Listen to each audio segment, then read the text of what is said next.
3장 13절에서 17절 말씀 볼 거고요. 어저께 수요 예배하면서 그 얘기를 드렸는데 기도가 다 같은 기도가 아닌 것이 기도의 밀도라는 단어를 어제 썼거든요. 수요 오전 예배 때. 기도의 밀도를 높일 수 있는 시간대가 있어요. 똑같이 기도를 하는 것 같은데도요. 어떤 사람은 그 기도가 집약돼서 하나님께 톡톡톡 응답되는 사람들이 있고요. 어떤 사람은 오래 기도를 했는데 이상하게 응답도 영험함도 없고 변화도 없는 경우가 있어요. 왜 그러냐면 기도의 밀도가 달라서 그래요. 바다에 민물고기를 바다에 풀어놓으면 죽죠. 근데 바다에 풀어놓은 물고기들이 살 수 있단 말이죠. 적당한 염분과 적당한 산소가 있기 때문에 그렇거든요.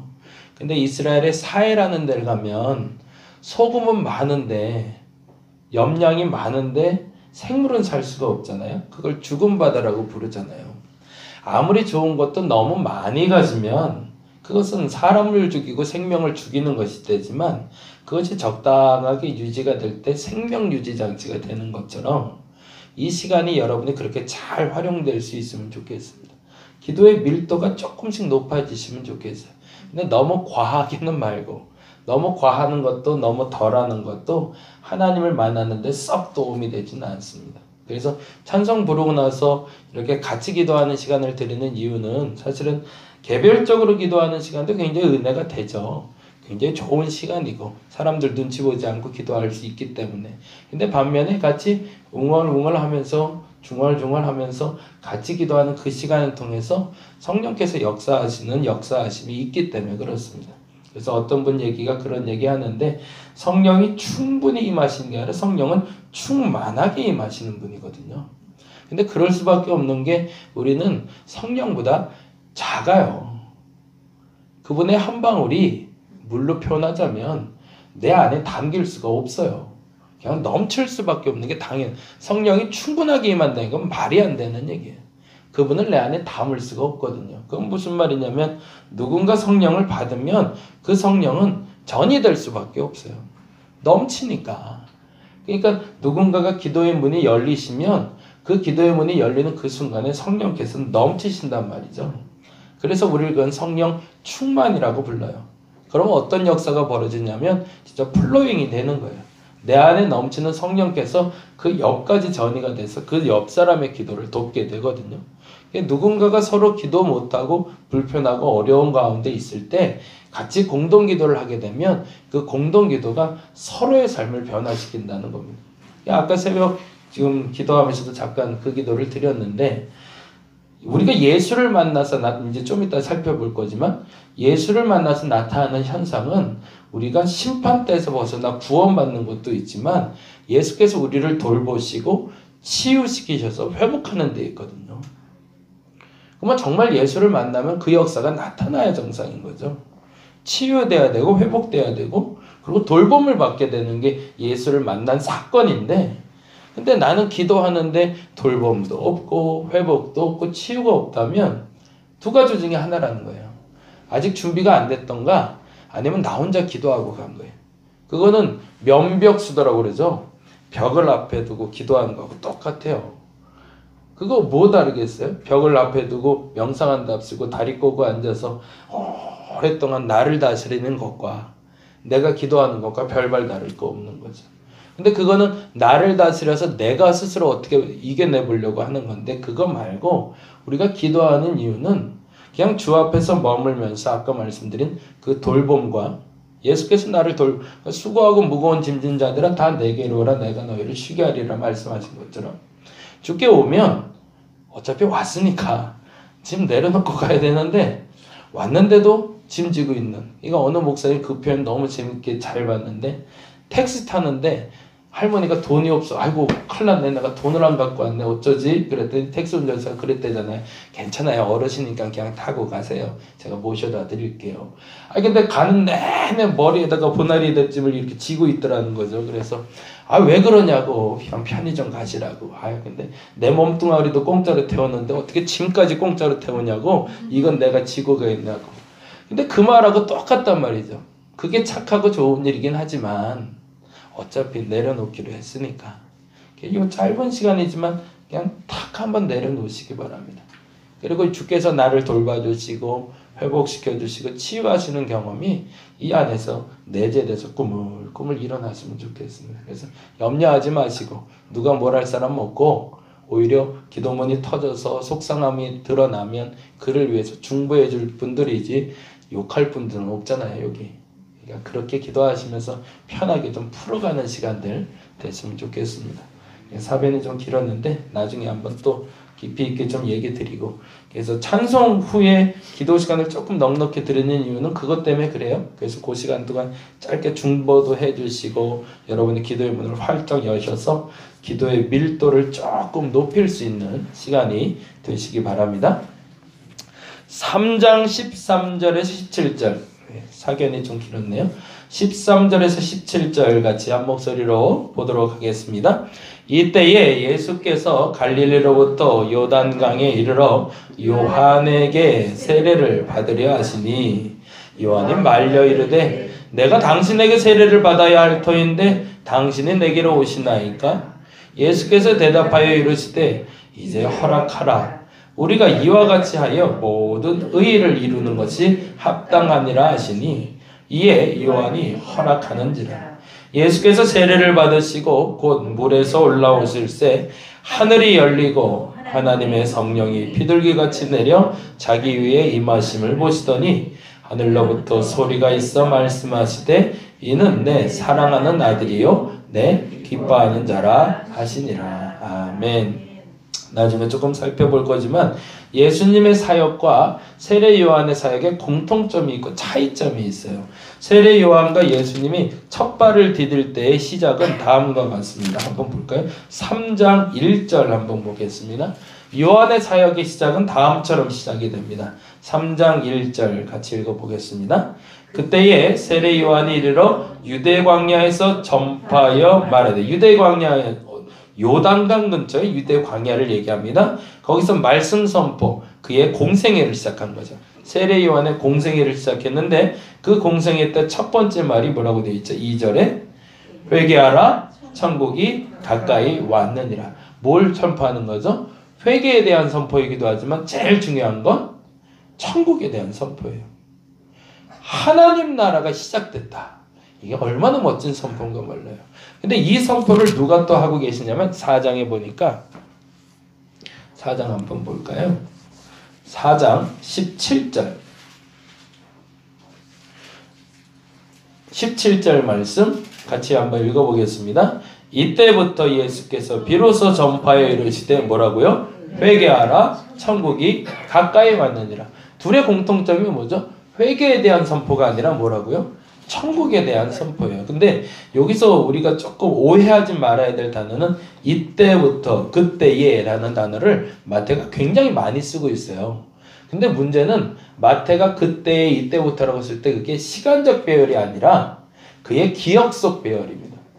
이게 뭐가 다르냐면 그 시간대가 안 맞다는 얘기예요. 이게 앞뒤가 바뀔 수도 있다는 전제는 가지셔야 된다는 거예요. 근데 그의 머릿속에 기억하기론 이 사건쯤에 이 일이 일어나고 이 사건쯤에 이 일이 있었다는 거예요. 그건 조금 다른 표현을 하면 이 일이 일어났던 목적과 이 일이 일어났던 목적이 맞물리고 있음을 알게 된 겁니다. 주제가 같다는 얘기예요. 주제가. 예수께서 세례를 받으시러 나오는 그때에 세례 요한이 세례를 주고 있었다라는 그 주제가 만나고 있는 거지, 그때와 이때가 동시대, 그리고 이게 앞서고 이게 뒤서고는 사실은 아니라는 겁니다. 그 얘기는 이제 마태복음과 마가복음과 누가복음과 요한복음을 보시면 이게 왔다 갔다 하는 걸 보시면서 충분히 이해가 돼요. 왜냐하면 사람이 기억이 그렇잖아요. 저를 만난 기억도 그러지 않으세요? 기억이 나시죠? 저를 처음 봤을 때. 그리고 중간에 봤을 때도 기억이 나잖아요. 그리고 지금도 기억하시고. 근데 이게 자꾸 왔다 갔다 할 때가 있어요. 이게 먼저인가 저게 먼저인가. 근데 그게 별로 중요하지는 않죠. 양홍석이라는 목사를 기억하고 있는 것이 중요한 거죠. 그리고 그 사람의 흐름을 기억하는 게. 마태가 그 기억을 하고 있는데 공통적인 특징이 나타난다는 걸 알게 된 거죠. 마태가. 그 얘기는 누가 먼저 했다, 누가 나중에 했다가 아니라 둘 다 똑같은 얘기를 했다는 거예요. 회개하라, 천국이 가까이 왔다. 그리고 한 게 있었어요. 그게 뭐냐면 예수님도 제자를 삼았고요. 세례 요한도 제자를 삼았어요. 거기까지는 같아요. 근데 문제는 보세요. 3장에 5절 볼까요?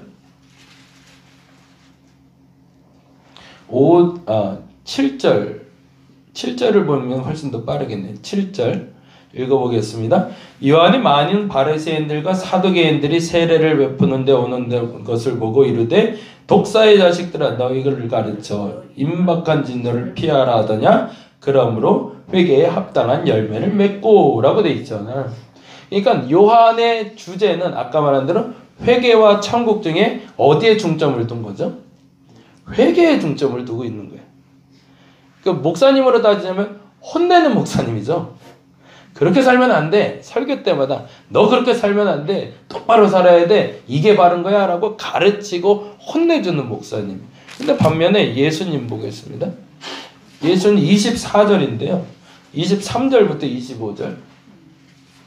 똑같이 회개하라 천국이 가까이 왔느니라고 말하고 있어요. 회개하라 천국이 가까이 왔느니라. 그리고 똑같이 제자를 만들고 공동체를 만들고 있는데 요한은 뭐 혼내는 일. 회개하라. 회개에 합당한 열매를 맺어라가 주. 근데 예수님은 23절부터 25절 읽어봅니다. 예수께서 온 갈릴리로 두루 다니사 그들의 회당에서 가르치시며 뭐를? 천국 복음. 그러면 이분의 중심은 뭐예요? 천국이죠. 세례 요한은 뭐예요? 회개. 이분은 천국. 회개를 외쳤던 분에게는 자꾸 마음이 찔림이 되고 아프고 가고 싶을까요? 안 가고 싶을까요? 사실은 잘 가기 싫어요. 근데 뭐 천국 얘기하는 사람한테 왠지 더 가고 싶겠죠. 근데 이 천국 복음을 얘기하시면서 뭔 얘기를 하시는지 들어볼게요. 23절 다시 한번 읽습니다. 예수께서 온 갈릴리 두루다니사 그들의 회당에서 가르치시며 천국 복음을 전파하시며 뭐 했대요? 백성 중에 모든 병과 모든 약한 것을 고치시니 여기에 사람이 몰릴까요? 안 몰릴까요? 아예 몰릴 수밖에 없겠죠.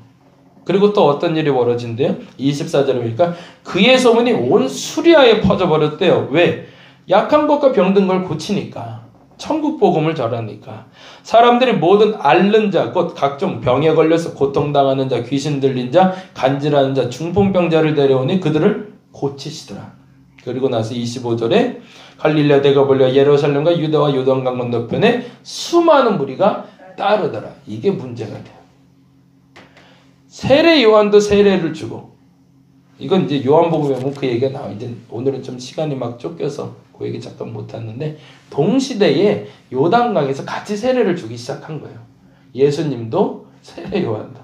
근데 문제는 누구는 세례 요한은 뭘 하고 있죠? 회개하라 천국이. 예수님도 회개하라 천국이.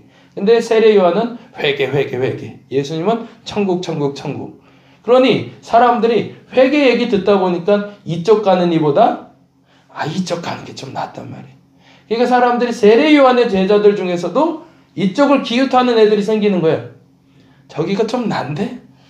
그러니까 요한복음에 보면 그 표현에 서로 변론하여 이르되 세례 요한의 제자들과 예수의 제자들이 서로 변론하여 이르되 무슨 얘기를 했을까요? 누가 높으냐? 누가 높냐? 회개를 전하는 자가 높은 거냐? 이게 본질이 더 뛰어난 거냐? 아니면 천국을 전하는 자가 더 뛰어난 거냐? 이 얘기를 누가 들었을까요? 세례 요한도 듣고 예수도 들었던 거죠. 근데 그 정점이 된 사건이 있었던 거예요. 그러고 있는데 예수님이 저벅 세례 요한을 찾아가는 거예요. 그리고 뭐 하시는 거죠? 그 앞에 무릎을 꿇고 세례를 받으려는 거예요. 그러니 세례 요한 입장에서 얼마나 당황스러울까요? 우리가 보기엔 그렇지만 제자들 보기엔 이건 굉장히 난처한 상황이고 그래 아싸예요 아싸. 대장끼리 싸우는 거잖아요. 이제 대장끼리 막 붙은 거잖아요. 누가 높은지 이제 볼 때가 됐잖아요. 근데 이분들은 뭘 하고 계세요? 서로 높이려고 바쁜 게 아니라 서로 낮추려고 바쁜 거예요.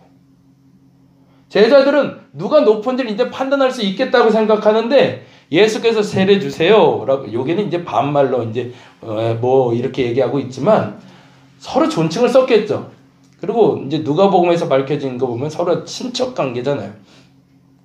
서로 이렇게 그냥 경쟁 구도에 있는 사람들이 둘이 만나서 세례 좀 주세요. 그랬더니 아이 제가 세례 줄 거 아닙니다. 신들며 풀기도 난 어려워요. 라고 얘기했더니 그게 맞습니다. 라고 예수님이 얘기하고 있는 장면이 세례를 주는 장면이에요.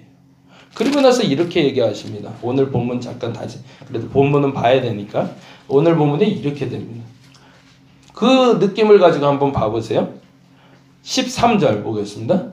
3장 13절 이때 예수께서 갈릴리로부터 요단강에 이르러 요한에게 세례를 받으려 하시니 서로 제자들이 보기에는 아주 재밌는 광경이 벌어진 거죠.